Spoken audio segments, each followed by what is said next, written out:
ഈ കുഷ്ടന്മാരുടെ കാലഘട്ടം കഴിഞ്ഞു. ഇവന്മാര് ഔട്ട്. എനിക്ക് എന്ത് സപ്പോർട്ടായിട്ട് നിന്നിട്ടുള്ള രണ്ടുപേരുണ്ട്. ഇപ്പൊ എന്റെ എല്ലാ ഫെസ്റ്റിവലിലും മമ്മൂട്ടി മോഹൻലാല് എന്നെ ഇപ്പൊ ഈ കഴിഞ്ഞ കൊച്ചി മെട്രോനെ കംപ്ലീറ്റ് എന്റെ കൂടെ ഇത്രയും നാൾ എന്ന മോഹൻലാല. കൊച്ചി ഇന്റർനാഷണൽ ഫെസ്റ്റിവലിൽ മമ്മൂട്ടിയെ കൂടെ ഉണ്ടായിരുന്നു. എനിക്ക് ഈ രണ്ടുപേരുണ്ട്. അവരാണ് മലയാള സിനിമയുടെ എല്ലാം. അതിനെ കവച്ചു വയ്ക്കുന്ന ഒരു പ്രതിഭകൾ ഇനിയിപ്പോ സിനിമയിലില്ല.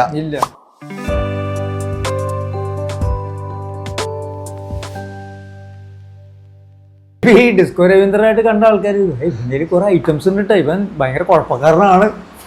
അതിപ്പോ നമ്മുടെ വിഷയമല്ല. കാരണം അവരുടെ കാലഘട്ടങ്ങൾ കഴിഞ്ഞു. ഇതിപ്പോ ജെൻസിയുടെയും ആൽഫയുടെ കാലഘട്ടം. അവർക്ക് ഈ വക തിങ്കിക്കൊന്നുമില്ല. ഇവന്മാര് ഔട്ട്. ഈ കുഷ്ടന്മാരുടെ കാലഘട്ടം കഴിഞ്ഞു. അത് കഴിഞ്ഞു.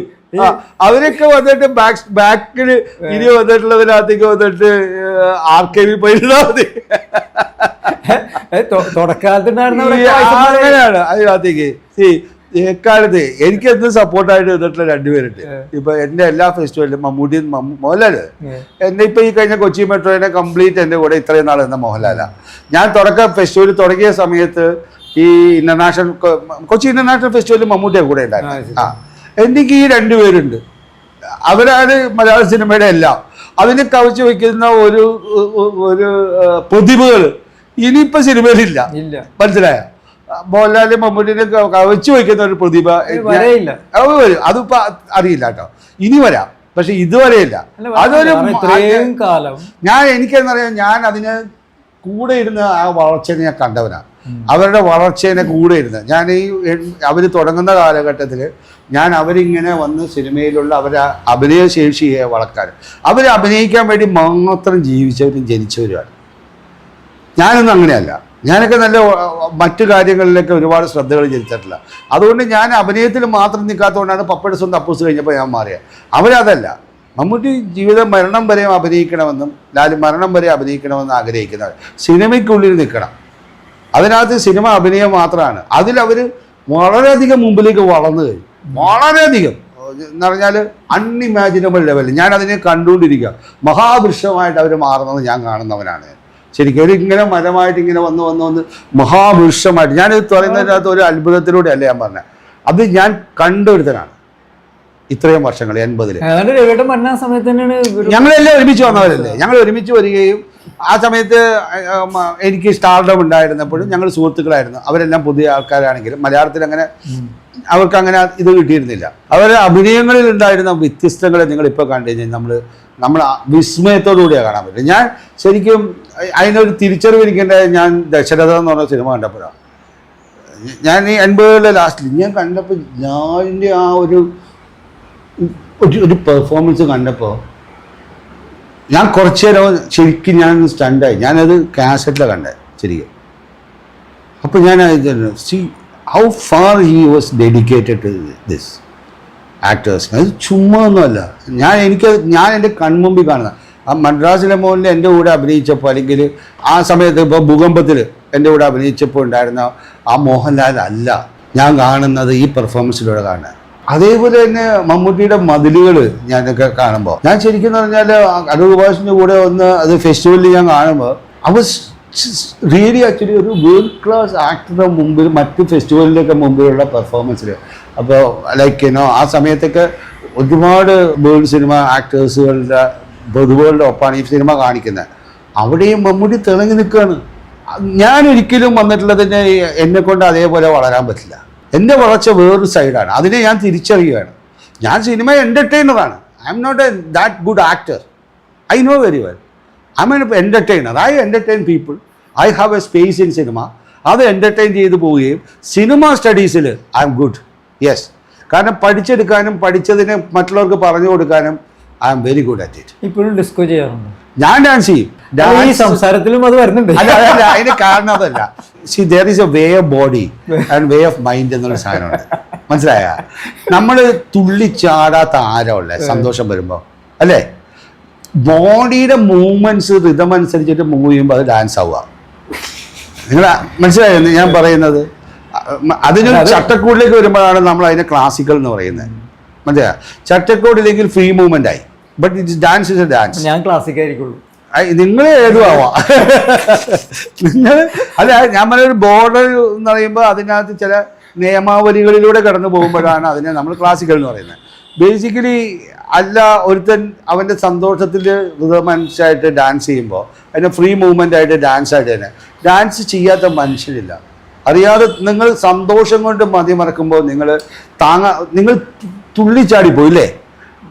അത് മ്യൂസിക്കിലൂടെ വരുമ്പോഴോ നമ്മൾ ഡാൻസ് ആക്ച്വലി വന്നിട്ട് നമ്മളെല്ലാം മറന്ന് ചെയ്യുന്നതിൽ ഒരു സാധനം, ഒരു കഥാർസിസ് സംഭവിക്കുന്നുണ്ട്. മനസ്സിലായോ? അതാണ് നമുക്ക് ഹ്യൂമൻ ബീയിങ്ങിന് ഏറ്റവും വലിയ ആവശ്യം. ഈ ചലച്ചിത്ര അക്കാദമിയുടെ പ്രവർത്തനം വളരെ കൃത്യമായ രീതിയിലാണോ അവർ പോയിക്കൊണ്ടിരിക്കുന്നത്? ചലച്ചിത്ര അക്കാദമി എന്ന് പറയുന്നത് ഉണ്ടാക്കിയത് ഷാജിയങ്കരൻ സാറാണ്. ഒരുപാട് കാര്യങ്ങളിലൂടെ വിഭാവന ചെയ്ത, അതേപോലെ അടൂർ ഗോപാലകൃഷ്ണൻ സാറൊക്കെയാണ് അതിനകത്ത് ഉണ്ടായിരുന്നത്. ആ കാലഘട്ടത്തിന് ശേഷം വന്ന് ഞാൻ അവിടെ വരാൻ നേരത്തെ എനിക്ക് ഒരുപാട് ബുദ്ധിമുട്ടുകൾ ഞാൻ സഹിക്കേണ്ടി വന്നിട്ടുണ്ട്. ഞാൻ ഈ ഫെസ്റ്റിവൽ പലപ്പോഴും നമ്മുടെ ഇതിനകത്ത് ഉണ്ടാവുന്ന സത്തല്ല, അതിൻ്റെ ബ്യൂറോക്രസിയുടെ ഒരു പ്രശ്നമാണ്. സ്വാർത്ഥ താല്പര്യങ്ങൾക്ക് വേണ്ടിയിട്ടുള്ള ഈ പിൻവാതൽ ശ്രമം, ഈ ആറ്റിറ്റ്യൂഡ് ഇവിടെ നിന്ന് ഉണ്ടാവരുത്. അർഹിക്കുന്ന പലരും വന്നിട്ട് അർഹത കിട്ടാതെ പോയിട്ടുണ്ട്. ഇപ്പം ഞാൻ അതിനകത്ത് ഞാൻ ഉണ്ടായ ഏറ്റവും വലിയൊരു കാര്യം, ഞാൻ ഫേസ് ചെയ്ത ഏറ്റവും വലിയൊരു പ്രോബ്ലം അറിയാമോ?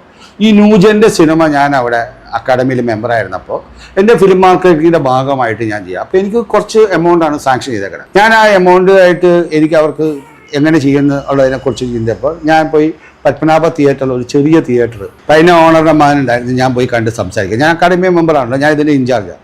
അപ്പോൾ ഞാൻ അവിടെ ചോദിച്ചു, അതിന് വാടക 6000 രൂപ കൊടുത്താൽ മതി എന്നുള്ളൂ ഒരു സ്ക്രീനിങ്. അപ്പോൾ ഞാൻ ഈ പറയുന്ന ഫിലിമുകളെ 10 സിനിമകൾ തിരഞ്ഞെടുത്തു. ആമേന്, നേരം, അങ്ങനെയുള്ള ന്യൂജൻ സിനിമ. അത് സ്പേസേ ഇല്ല, അതിനെ അവഗണിച്ചിരിക്കുകയാണ് ഫെസ്റ്റിവലിൽ. ഞാൻ പറഞ്ഞു, നമ്മൾ ലോക സിനിമയിലുള്ള ന്യൂ ഫിലിം മേക്കേഴ്സിനെ ഇവിടെ സ്പേസ് കൊടുക്കുന്നുണ്ട്, നമ്മുടെ നാട്ടിലുള്ളവർക്ക് എന്തുകൊണ്ട് കൊടുക്കുന്നില്ല എന്നുള്ളതിൻ്റെ ഒരു പ്രശ്നം ഞാൻ അവിടെ ഉണ്ടാക്കി. അങ്ങനെ ഞാൻ എൻ്റെ മാർക്കറ്റിങ്ങിൻ്റെ കീഴിലേക്ക് അതിനെ കൊണ്ടുവന്നിട്ട് ഞാൻ ഈ പറയുന്ന ആൾക്കാരുമായിട്ട് സംസാരിച്ച് അതിനെ പ്രൊഡ്യൂസ്, നിങ്ങൾ സ്ക്രീനിങ്ങിൻ്റെ പൈസ കൊടുക്കുക, ബാക്കി താമസിക്കാനല്ല ഞാൻ അക്കാഡമിയുടെ ഭാഗമാക്കി ഞാൻ വെക്കാമെന്ന്. അങ്ങനെ ഞാനിതിന് നമ്മൾ ഭയങ്കരമായി വിനീത് ശ്രീനിവാസൻ വന്നിറങ്ങുന്നു, നിവിൻ പോളി വന്നിറങ്ങുന്നു, അൽഫോൻസ് പുത്രൻ വരുന്നു, അവരുടെ എല്ലാവരും വന്നിറങ്ങി താമസം തുടങ്ങി കഴിഞ്ഞപ്പോഴത്തേക്ക് ഇത് ക്യാൻസൽ ചെയ്യണമെന്ന് പറഞ്ഞ് അന്നത്തെ ഡെപ്യൂട്ടി ഡയറക്ടർ ഭയങ്കര പ്രശ്നം ഉണ്ടാക്കി. ലാസ്റ്റ് മിനിറ്റ് ഞാൻ പറഞ്ഞു, അങ്ങനെയാണെങ്കിൽ ഞാനിപ്പോൾ രാജിവെക്കുകയെന്ന്. ഞാൻ മീഡിയ പറയുന്നു. അങ്ങനെ വാശി പിടിച്ചാണ് പിന്നെ അത് ചെയ്യേണ്ടി വന്നത്. അവിടെ നമ്മൾ അന്ന് വന്നിട്ടൊരു പുതിയ ആൾക്കാർക്ക് പിച്ച് ചെയ്യാനുള്ളൊരു സാധനം ഉണ്ടാക്കി. അത് അങ്ങനെ തന്നെ അലമാരി കയറ്റി വെച്ചല്ലാതെ തൊട്ടില്ല. അതുകൊണ്ടാണ് ഞാൻ ഈ Kochi metro short film fest എന്ന് പറഞ്ഞൊരു സാധനത്തിന് തന്നെ തോന്നുന്നത്. നമ്മുടെ ആവശ്യം എന്ന് പറയുന്നത് ഈ ബ്യൂറോക്രസിയിൽ നിന്ന് മാറിയിട്ട് അർഹതപ്പെട്ടവരെ നമ്മൾ വളർത്തിയെടുക്കുന്ന സിനിമ എന്തിനു വേണ്ടി അക്കാദമി ഉണ്ടാക്കി. അതേപോലെ തന്നെ ഫിലിം ഡെവലപ്മെൻറ്റ് കോർപ്പറേഷന് വന്നിട്ടുള്ളതിനകത്തേക്ക് ഇവിടെ സിനിമയുടെ കാര്യങ്ങൾ വളർത്താൻ ഇതൊരു യൂണിറ്റായിട്ട് അക്കാദമിയും ഫിലിം ഡെവലപ്മെൻറ്റ് കോർപ്പറേഷനും അതേപോലെ തന്നെ ഇത് വളർത്തുകയാണെങ്കിൽ ഇവിടെ ഒരുപാട് സാധ്യതകളുണ്ട് ശരിക്കും. അതിനെല്ലാം നമ്മൾ വിട്ട് ഒരു ബ്യൂറോക്രസിയുടെ കീഴിലേക്ക് ആയി പോയപ്പോൾ ഉണ്ടായേക്കണ ഒരു ഭയങ്കരമായ എന്തിനു വേണ്ടി ഉണ്ടാക്കപ്പെട്ടോ അതല്ല ഇവിടെ ഉണ്ടാക്കിയേക്കണേ. എന്ത് സിനിമയ്ക്ക് ഗുണം ഉണ്ടായിട്ടുണ്ട്? ഒരു ഗുണമില്ല. അതാണല്ലോ ശരിയല്ലല്ലോ. നമ്മളിവിടെ ഉണ്ടാവേണ്ട ഒരു കാര്യത്തിന് അത് ചെയ്തില്ല എന്നുള്ളത് വലിയൊരു തെറ്റ് തന്നെയാണ്. അത് ഞാൻ അന്ന് അവർ ചെയ്യാൻ നേരത്ത് ഒരുപാട് മാറ്റങ്ങൾ ഉണ്ടാക്കാനായിട്ടുള്ള വിഭാവന ചെയ്തിട്ടുള്ള ഷാജിയൻ സാർ വളരെയധികം വന്ന് സിനിമയിൽ നന്നായിട്ട് കൊണ്ടുവരുന്ന എനിക്ക് അവിടെയായിട്ട് ഭയങ്കര കണക്ഷനാണ് ഷാജിയ സാറുമായിട്ട്. ഞാനുള്ള സമയത്ത് ഷാജിയായിട്ട് അവോയ്ഡ് ചെയ്യപ്പെട്ടിരുന്ന ഒരു കാലഘട്ടം. പെട്ടെന്ന് അക്കാഡമിയിൽ ഷാജിയുടെ പടങ്ങൾ കാണിക്കാതായി. ഷാജിയങ്കരൻ്റെ അല്ല, ഇതിനകത്തൊരു രാഷ്ട്രീയമുണ്ട്. ഇതിനകത്ത് എല്ലാം ഉണ്ടെന്നേ. ഇതിനകത്ത് ഭയങ്കരമായിട്ടുള്ള ഉരുട്ട് തന്ത്രങ്ങളാണ് ഇവിടെ നടക്കുന്നത്. അതിനൊരു മാറ്റം ഉണ്ടാവണം. ഞാൻ പറഞ്ഞ മനസ്സിലായില്ലേ? അതാണ് ഈ കഴിഞ്ഞ കാലഘട്ടത്തിൻ്റെ ഏറ്റവും വലിയ ദോഷമായൊരു സംഭവം. ഇത്രയും വാശി പിടിച്ചാണ് ഞാൻ ആമേൻ്റെ ലിജോനെ കാണിക്കുന്നത്. അത് കഴിഞ്ഞ് കുറേ നാൾ കഴിഞ്ഞപ്പോൾ ലിജോനെ അവർ തന്നെ പൊക്കിക്കൊണ്ട് നടന്നു. ഞാൻ അന്ന് ഇവർക്ക് സ്പേസ് ഉണ്ടാക്കി റൂം ഉണ്ടാക്കി കൊടുത്ത് ഞാനത് ചെയ്യാൻ നേരത്തെ അതിൻ്റെ ഉള്ളിൽ നടന്ന ഒരു വലിയൊരു യുദ്ധമായിരുന്നു അത്. അന്ന് ആ സിനിമ ഈ ന്യൂജൻ സിനിമയ്ക്ക് ഒരു വേദി കൊടുത്തതിന് ഭയങ്കര, കാരണം അവർ സിനിമേനെ മാറ്റുമെന്ന് എനിക്ക് ഉറപ്പായിരുന്നു. അതിൻ്റെ തുടർച്ചയാണ് ഇതെല്ലാം. ആ ന്യൂജൻ ഫിലിം മാഷി കപൂറിൻ്റെ സിനിമയായാലും ശരി, അൽഫോൻസ് പുത്രൻ്റെ സിനിമയായാലും, വിനീത് ശ്രീനിവാസൻ്റെ ആ സമയത്ത് ഒരു വ്യത്യസ്തമായ സിനിമകൾ, ഇപ്പോൾ ലിജോ പെല്ലിശ്ശേരിയുടെ വന്ന ആമേനായാലും ശരി, അവനാണ് ഈ പറയുന്ന സിനിമയിൽ ഒരു മാറ്റങ്ങൾ ഉണ്ടാക്കി കൊണ്ടുവന്നത് മലയാള സിനിമയിൽ, അല്ലേ? കുമ്പളങ്ങി നൈറ്റ്സിലെ വളരെയധികം വന്ന വ്യത്യസ്തമായ സിനിമകൾ ഇവിടെ വന്നത്. മറ്റ് ഇൻഡസ്ട്രി നമ്മൾ നോക്കാൻ തുടങ്ങിയില്ലേ? പിന്നെ നമ്മുടെ സിനിമകളെ കൊണ്ടുവന്നില്ലേ? ഫഹദിനെയൊക്കെ എത്ര അധികം നന്നായിട്ട് അവർ മറ്റാൾക്കാർ നമ്മൾ അത്ഭുതത്തോടെയല്ലേ കാണുന്നത്. നമുക്ക് അത്രയും നല്ല പവർഫുൾ ആക്ടേഴ്സ് ഉണ്ട്. ഞാൻ അന്ന് തള്ളപ്പെട്ട ഒരു പടമായിരുന്നു വന്നിട്ട് ശ്യാം പ്രസാദിന്റെ ആർട്ടിസ്റ്റ് എന്ന് പറഞ്ഞ പടം. ഈ 10 ഒരു പടമായിരുന്നു. അന്ന് ഞാൻ എല്ലാവരും പറഞ്ഞു, അവർ കൺവിൻസ്ഡ് ആയി, അവർ 6000 രൂപ അടച്ചു. നമ്മൾ ചെയ്ത് തീർത്തു കേട്ടോ. അതിന് പെട്ട പാടെന്ന് പറഞ്ഞാൽ സഹിക്കാൻ പറ്റും. അതോടുകൂടിയാണ് ഞാൻ ഈ Kochi international festival short film തുടങ്ങിയത്. ഒരു ഇൻഡസ്ട്രിയെ എത്ര പേര് ആധികാരികമായിട്ട് പഠിച്ചിട്ടുണ്ട്? ഫിലിം ഇൻഡസ്ട്രി, അതിൻ്റെ സ്ട്രക്ചർ, എങ്ങനെയെല്ലാം നമുക്ക് വളർത്താൻ പറ്റും, ഏതെല്ലാം തരം സിനിമയുടെ ആസ്തറ്റിക്സിനെ എത്ര പേര് ഇവിടെ പഠിച്ചിട്ടുണ്ട്. എന്തുകൊണ്ട് ഇവിടെ വന്ന് ഫിലിം സ്റ്റഡീസിന് അങ്ങനെ ഒരു ഇമ്പോർട്ടൻസ് കൊടുത്തില്ല? ഇവർ സ്വന്തം പഠിച്ചെടുത്തവരാണ് ഇവരെല്ലാവരും. ഇവരെല്ലാം ഇപ്പം ഇവരുടെ സ്വന്തമായിട്ട് അവർ വന്ന് വഴിവെട്ടി വന്നവരാണ് ഇന്നിരിക്കുന്നവരെല്ലാവരും. അവർക്ക് നമ്മളൊരു വേദി ഒരുക്കുക എന്നുള്ളതാണ് ഈ ഫിലിം ഡെവലപ്മെൻറ്റ് കോർപ്പറേഷൻ്റെയും ചലച്ചിത്ര അക്കാദമിയുടെയും കാര്യം. IFFK എന്ന് പറയുന്നത് ലാറ്റിൻ അമേരിക്കൻ തേർഡ് വേൾഡ് കൺട്രീസിൻ്റെ കോമ്പറ്റീഷൻ സിനിമ. നമ്മൾ അതിനെ മനസ്സിലാക്കണം. They have position in the world very well for third world countries. അത്തരം സിനിമകൾക്ക് ഒരു സ്പേസ് വേണം. ബേസിക്കലി വന്നിട്ട് ഒരു സോഷ്യലിസ്റ്റ് മൈൻഡാണ് കേരളത്തിൻ്റെത്. അപ്പോൾ അതിനകത്ത് പല കാര്യങ്ങളെയും വന്നിട്ട് ഒരു സോഷ്യോളജിക്കലും പൊളിറ്റിക്കലായിട്ടും വന്നിരിക്കുന്ന പ്രൊളിറ്റേറിയൻ അപ്രോച്ചുള്ള സിനിമകളാണ് അവിടെ കൂടുതൽ വരുന്നത്. അതാണ് ഈ തേർഡ് വേൾഡ് കൺട്രീസിൻ്റെ പ്രശ്നങ്ങൾ. ആ തേർഡ് വേൾഡ് കൺട്രീസിൻ്റെ പ്രശ്നങ്ങളെ കൈകാര്യം ചെയ്യുന്ന സിനിമകളുടെ കോമ്പറ്റീഷനായിട്ടാണ് ഇതിനെ നമ്മൾ പൊസിഷൻ ചെയ്തേക്കണേ. Okay, now change, we have different space also here. അത് മാത്രമല്ല, ഒരു മോഹൻലാൽ മമ്മൂട്ടി പോലെ ഞാൻ പറഞ്ഞ പോലെ ഇവിടെ മറ്റൊരു ഇന്റർനാഷണൽ ഫിലിം ഫെസ്റ്റിവൽ ഇതിനകത്ത് ഒരു ഇൻഡസ്ട്രിയൽ ഫിലിമിൻ്റെ ഇൻഡസ്ട്രി നിൽക്കുന്നത് കൊച്ചിയിലാണ് ഇപ്പോൾ കോൺസെൻട്രേറ്റ് ചെയ്യണം. സൗത്ത് ഇന്ത്യയുടെ ഒരു ഹബ്ബായിട്ട് ഇതിനെ മാറ്റാൻ പറ്റും. കാരണം നമ്മൾ സ്പ്രെഡാണ്. ഇൻവെസ്റ്റേഴ്സ് മുഴുവനും മലയാള ഇൻഡസ്ട്രിയുടെ വന്ന് പുറത്തുനിന്നുള്ള ആൾക്കാരാണ്. അവർക്ക് വ്യത്യസ്തമായ സിനിമകളിലേക്ക് ഇൻവെസ്റ്റ് ചെയ്യാൻ പറ്റും. അവർക്ക് പണം മാത്രം തിരിച്ചു കിട്ടുക, സിനിമയോടുള്ള സ്നേഹം മാത്രമാണ്. അല്ലാതെ ഒരു മെയിൻ സ്ട്രീം സിനിമ മാത്രമല്ല അവർ സ്നേഹിക്കുന്നത്, സിനിമയെ സ്നേഹിക്കുന്നത്. അപ്പോൾ ആ സിനിമകളെ വന്നിട്ടുള്ളതിനകത്തേക്ക് ഈ പറയുന്ന ഫെസ്റ്റിവൽ സർക്യൂട്ടിലുള്ള സിനിമകൾക്കും ഈ സിനിമകൾക്കും വന്ന് തരംതിരിച്ചുകൊണ്ടുള്ളൊരു കോ പ്രൊഡക്ഷൻ ഹബ്ബായിട്ട് ഈ സൗത്ത് ഇന്ത്യയുടെ കംപ്ലീറ്റ് ആൾക്കാർക്ക് ഇവിടെ കൊണ്ടുവരാനായിട്ട് ഈ കൊച്ചിനെ മാറ്റാൻ പറ്റും. ഇപ്പോൾ ഞാൻ അന്ന് Kochi metro short film festival ചെയ്തപ്പോൾ 300 ജില്ലാനും പടം വന്നായിരുന്നു. അന്ന് വളരെ കുറച്ച് ഷോർട്ട് ഫിലിം ഫെസ്റ്റിവൽ 2014. ഞാൻ 14 കഴിഞ്ഞിട്ട് ഞങ്ങൾ ഇപ്പോൾ 26 എത്തുമ്പോൾ ഓരോ സ്ട്രീറ്റിനും ഷോർട്ട് ഫിലിം ഫെസ്റ്റിവൽ ഉണ്ട്. അത്രയധികം ഫെസ്റ്റിവൽക്ക് ഇവിടെ വന്ന് സ്പേസ് ഉണ്ടായി. അത് അന്ന് എൻ്റെ കൂടെ വർക്ക് ചെയ്ത പലരും പുറത്തുപോയി പല ഫെസ്റ്റിവലിലും തുടങ്ങി. പിന്നീട് ഞാൻ കാണുന്നത് 400 ഫെസ്റ്റിവലാണ്. ഞാൻ മിഡിൽ ഈസ്റ്റിൽ ഫെസ്റ്റിവൽ ചെയ്യുമ്പോൾ അതേപോലെ തന്നെയാണ്. ഇപ്പോൾ അവിടെ ഇഷ്ടംപോലെ ഫെസ്റ്റിവലുണ്ട്. ഞങ്ങളിപ്പോൾ ഈ ഫെസ്റ്റിവൽ ചെയ്യുന്നതിനേക്കാളും ഉപരി ഈ കോ പ്രൊഡക്ഷൻസിന് ഉണ്ടാക്കാനുള്ള സപ്പോർട്ട് ഉണ്ടാക്കുന്ന കാര്യങ്ങളിലേക്കാണ് കൂടുതൽ ഇപ്പോൾ ചെയ്യുന്നത്. ഞങ്ങൾക്ക് എല്ലാ എക്യുപ്മെൻറ്റും ഉണ്ട്.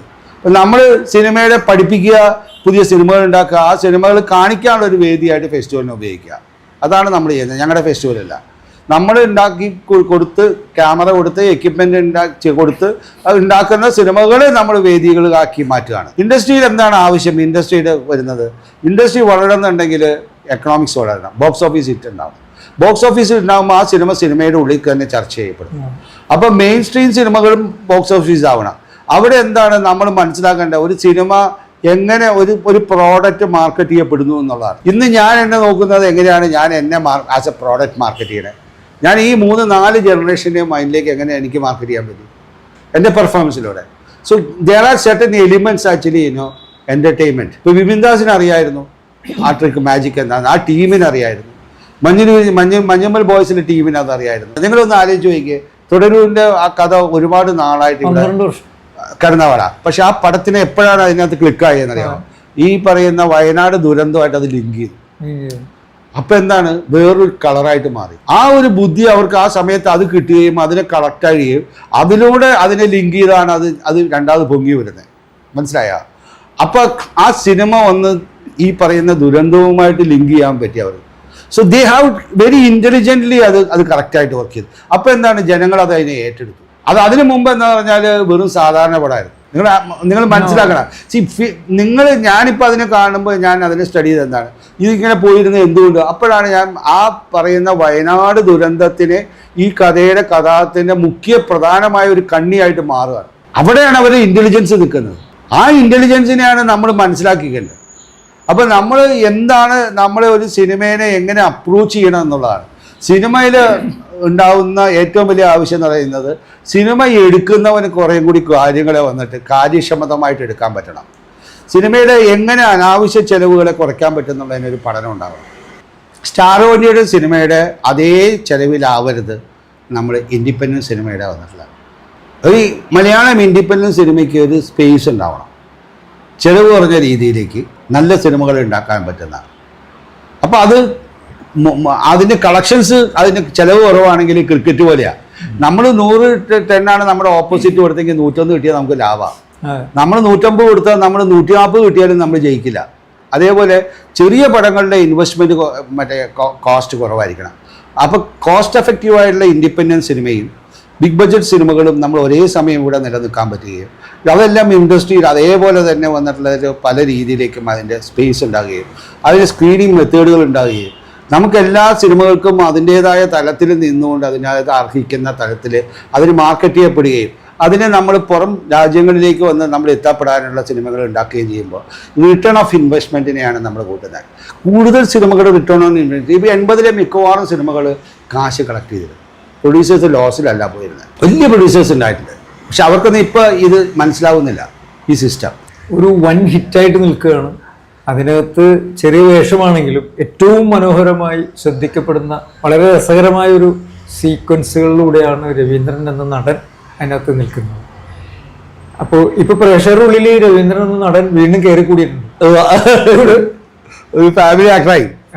തുടർന്ന് ഞാൻ വിളിക്കും. ഞാൻ ഇനി വരുന്ന സിനിമകളിൽ മാറ്റുക. ഞാൻ മറ്റ് കുറച്ച് മാറ്റിയൊക്കെ വെച്ച്, കാരണം അത് ഞാനൊരു ഞാനതാ പറഞ്ഞ ഞാൻ കൂടുതൽ മറ്റു കാര്യങ്ങളെ വളർത്താനായിട്ട് കൂടുതൽ സമയം കണ്ടെത്തുകയായിരുന്നു.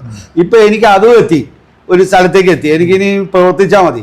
അപ്പോൾ ഞാൻ എൻ്റെ 2 ബാലൻസ് ചെയ്തുകൊണ്ട് ഞാൻ ഇനി കൂടുതൽ സിനിമ അഭിനയിക്കും. കാരണം പറഞ്ഞാൽ ഈ ജനറേഷനെ എനിക്ക് എൻ്റർടൈൻ ചെയ്യാൻ പറ്റുമെന്നുള്ളതിന് പ്രൂവായി ഇതിനകത്തേക്ക്. അപ്പം ഞാൻ ഇനിയും സ്വീകരിക്കപ്പെട്ട ഒരുത്തരാണ്. അപ്പം ഞാൻ കൂടുതൽ ജനങ്ങളെ എൻ്റർടൈൻ ചെയ്തുകൊണ്ട് അതേ സമയത്ത് എൻ്റെ ഇൻ്റലക്ച്വൽ പരിപാടികൾ അതിലൂടെ ഞാൻ വന്നിട്ട് പ്രവർത്തിക്കാനും എനിക്ക് അവസരം കിട്ടും, എനിക്ക് ഉറപ്പാണ്. അപ്പോൾ തീർച്ചയായിട്ടും, കാരണം ഇന്നത്തെ ഇത് അങ്ങനെ ഒരു 2 ഇൻ്റലക്ച്വാലിറ്റിയും അല്ലെങ്കിൽ ഈ എൻ്റർടൈൻമെൻറ്റിന് 2 മാറ്റി നിർത്തേണ്ട ആവശ്യമൊന്നുമില്ല. അപ്പം ഞാൻ കിട്ടുന്ന പടങ്ങൾ പുതിയ ആൾക്കാരുടെ പടങ്ങൾ വെയിറ്റ് ചെയ്യുക. സത്യം പറഞ്ഞാൽ ആദ്യം തന്നെ വന്നിട്ടുള്ളതിനകത്ത് ഇതുപോലത്തെ റോളുകൾ കിട്ടുക. ഞാൻ അഭിനയിച്ചപ്പോൾ ഇപ്പോൾ ഫാൻറ്റം 5 ഞാൻ അഭിനയിച്ചപ്പോൾ ഭയങ്കരമായിട്ട് എൻജോയ് ചെയ്തു. പുതിയ ആൾക്കാരാണ് ആ ടീം. വാഴ 2 ഞാൻ ചെയ്ത പുതിയ ടീമായിരുന്നു ഞാൻ ചെയ്യുമ്പോൾ, അതല്ല ആ ടീമിൻ്റെ. അപ്പോൾ അങ്ങനെ ഇനിയൊരു പുതിയ ടീമുകളുടെ കൂടെ അഭിനയിക്കാനായിട്ടുള്ള അവസരം വന്നാൽ ഞാൻ വിടൂല, കയറി പിടിക്കുക എന്ന് പറഞ്ഞാൽ. കാരണം അവർ പുതിയ തിങ്കിങ്ങുമായിട്ടാണ് വരാൻ പോണേ. അപ്പം നമ്മൾ അതിനെ എക്സ്പ്ലോർ ചെയ്യാൻ പറ്റുന്ന, എനിക്ക് ഇഷ്ടപ്പെട്ട എക്സ്പ്ലോർ ചെയ്യപ്പെടുന്ന കഥാപാത്രങ്ങളെ മുഴുവനും ഇനി എനിക്ക് ചെയ്യാൻ പറ്റിയ ലെറ്റ് മീ എന്റർടൈൻ അവർ ഓഡിയൻസ്. ഷുവറായിട്ട് ഞാൻ കയറി അഭിനയിക്കാനായിട്ട് തന്നെയാണ്. ഞാൻ പണ്ട് അങ്ങനെയല്ല ഇരിക്കൊണ്ട് കഴിഞ്ഞപ്പോൾ ഫെസ്റ്റിവൽ ഇങ്ങനെ വളർത്താതെ ഞാൻ നോക്കിയാൽ ആ കാലഘട്ടം കഴിഞ്ഞു. ഇനിയിപ്പോൾ എനിക്ക് ഫെസ്റ്റിവൽ ചെയ്യാം, എനിക്ക് അഭിനയിക്കുകയും ചെയ്യാം. ഞാൻ തീർച്ചയായിട്ടും 2നെ ഒരുമിച്ച് കൊണ്ടുപോകാൻ സാധിക്കും. കാരണം ഈ കാലഘട്ടം അതാണ്. ഈ ബെന്നി ബ്രോ എന്നുള്ള പേര് ഇപ്പൊ അതാണ് അവർ പറഞ്ഞത്. ബെന്നി ബ്രോ എനിക്കറിയാൻ പാടില്ല ഇത്രയധികം ബെന്നി ബ്രോ ഇവരെ സ്വാധീനിച്ചിട്ടുണ്ട്. So let me be more Benny bro and more bro. അപ്പൊ എല്ലാ ആശംസകളും നേരുന്നു. Thank you.